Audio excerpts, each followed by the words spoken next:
So now we're on to green. Oh boy, do we have things to talk about in green? Not actually a lot of green cards here. It's weird, but we have some stuff to talk about in green. So I'm just gonna show you all my least favorite card in this set right now because you've seen in my Scarab God video, I play a lot of control.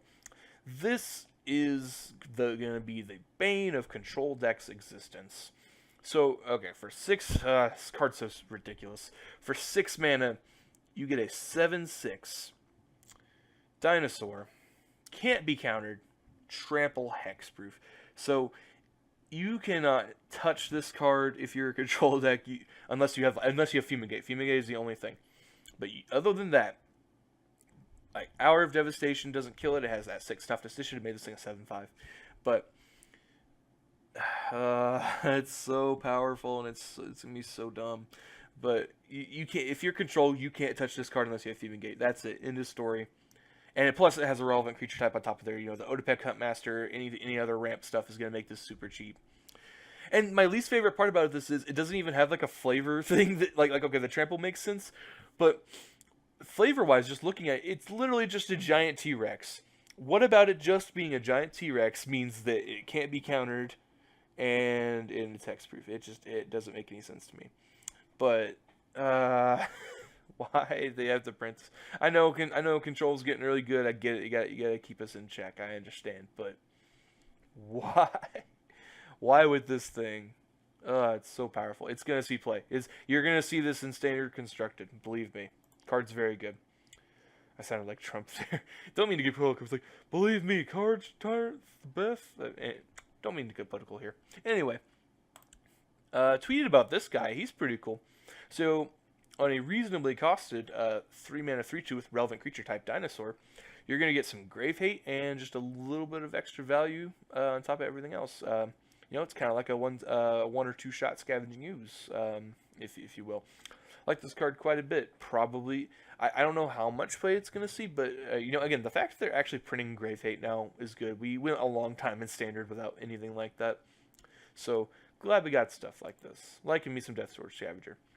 Okay, so this, I believe last time I looked at TCG players, currently the most expensive card in the set, which is kind of crazy.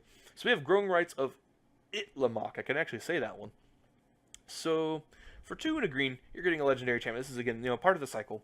When it enters the battlefield, it's like a bigger Oath in this. So you get to look at the top 4, you get it's just a creature, though, you don't get a creature or Planeswalker. You just get a creature. It should have said creature or land, honestly, if it's like they're making the land better, but whatever. You get a creature, put the rest on the bottom, and the beginning step, if you control, you don't even have to attack with them like the white one. You just have to control 4 or more creatures to flip it into freaking Gaia's Cradle. But it's better because it makes mana if you don't have any creatures. Literally flips into Gaia's Cradle. Like, this card's insane. It gets you card advantage on the front side. You don't even actually have to work too hard to flip it. And when you do flip it, it's Gaia's Cradle. Probably also, like, a contender for one of the best cards in the set. Like, I think this thing was already pre-selling. I don't want to look right now. But last I looked, it was pre-selling for something like $17. You're gonna see this card in constructed. A buddy of mine's even been talking about putting this in like Modern Elves because, again, having Gaia's Cradle is crazy. It's not gonna be hard to control those 3 creatures. You can even play this on turn 2 in Modern Elves. Just you're gonna be in multiple formats. You're gonna be seeing a lot of this card.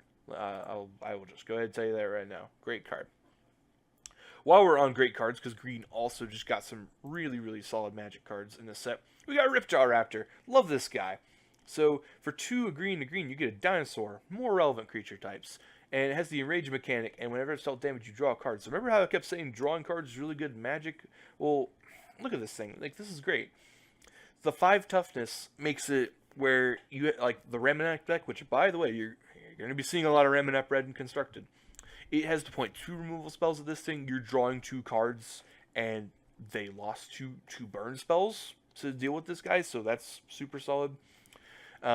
So it's a big roadblock against aggressive decks. In control matchups, I'm going to be trying out like a Teamer Energy Shell with this guy.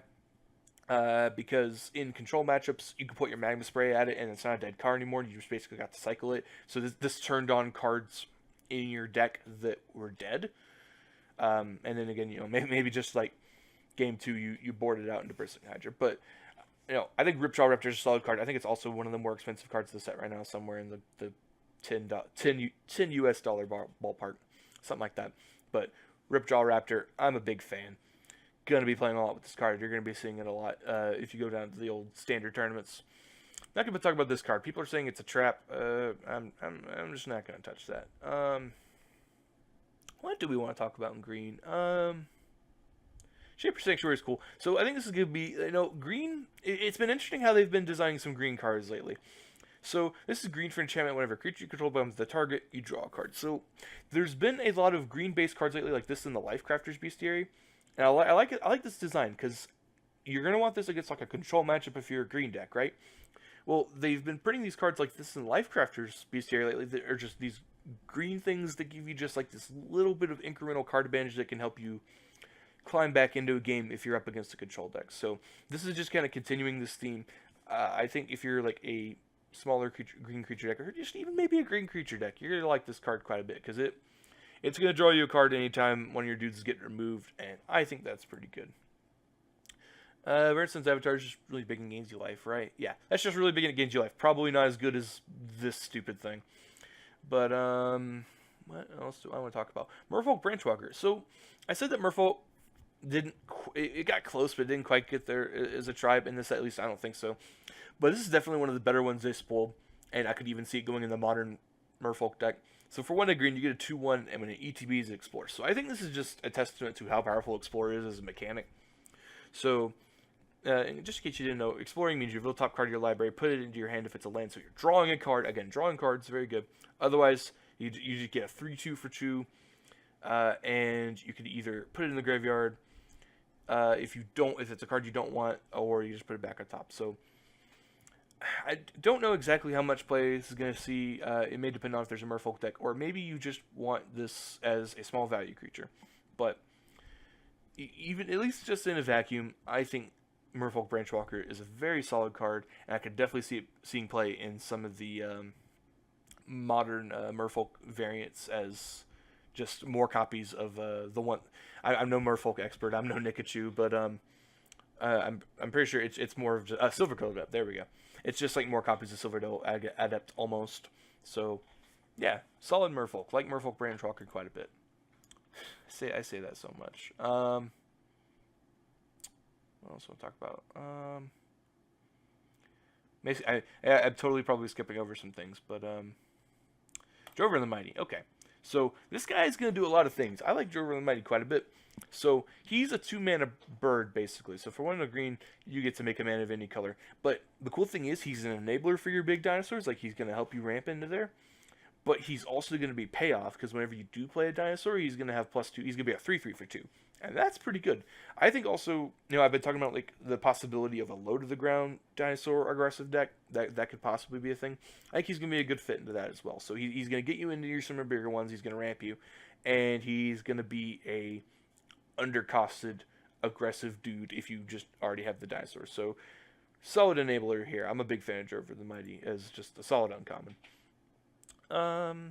So we're down to the commons again, and I'm just trying to see if there's anything I want to talk about. Commune with Dinosaurs is pretty cool. We'll talk about this one. So for green, you get a sorcery. You basically get Ancient Stirrings for dinosaurs. So you get to look at the top 5. You get a dinosaur or a land. You put it in your hand. So again, I'm talking about bigger dinosaur decks. They may like bigger mana, like you're trying to ramp into big ones. You may want something like this on the low end. It's not exactly a ramp spell, but it's it's something that's going to dig you for the things you want. It's not like the most impressive thing in the world, but I like Commune with Dinosaurs just fine as just a really solid common. Alright, so that's Uberg. I guess now we move into other things.